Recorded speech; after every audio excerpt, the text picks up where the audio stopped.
Dame Hilary Mantel, the only British author to win the Booker Prize twice, has died aged 70. Mantel won the award for Wolf Hall and Bring Up the Bodies, the first two installments of her Thomas Cromwell trilogy, which recreated the Tudor court of Henry VIII. Her publisher said Mantel had left behind an incredible literary legacy. The author, who was acclaimed by many as the greatest British writer of her generation, suffered from ill health for many years, having been diagnosed with endometriosis at 27. She had recently embarked on a new novel. A statement from HarperCollins said Mantel died suddenly yet peacefully yesterday, surrounded by close friends and family after a stroke.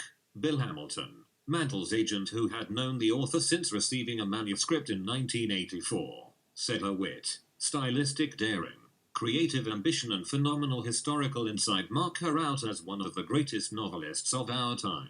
He said she had dealt with her chronic health problems stoically. Hamilton added that Mantel would be remembered for her enormous generosity to other budding writers, her capacity to electrify a live audience, and the huge array of her journalism and criticism, producing some of the finest commentary on issues and books. He added, emails from Hilary were sprinkled with bon mots and jokes as she observed the world with relish and pounced on the lazy or absurd and nailed cruelty and prejudice. There was always a slight awe of otherworldliness about her, as she saw and felt things us ordinary mortals missed. But when she perceived the need for confrontation, she would fearlessly go into battle. Nicholas Pearson, her long-term editor, said he had met her in Devon last month, where she talked excitedly about the new novel she had embarked on, adding, "That we won't have the pleasure of any more of her words is unbearable. What we do have is a body of work that will be read for generations. We must be grateful for that." Charlie Redmayne, the chief executive of HarperCollins, described Mantel as one of the greatest of her generation,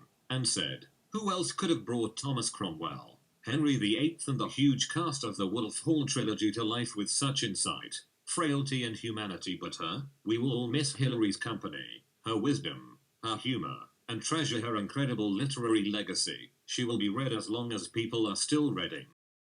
The question that runs through all my three Thomas Cromwell books is, can a king have a friend?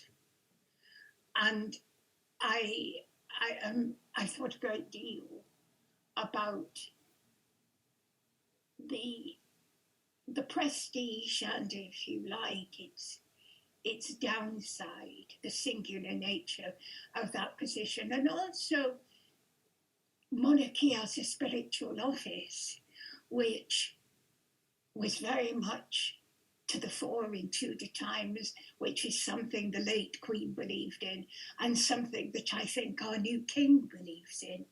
It's quite a slippery idea to grasp for modern secular people, but nevertheless, it's the idea that underlies monarchy.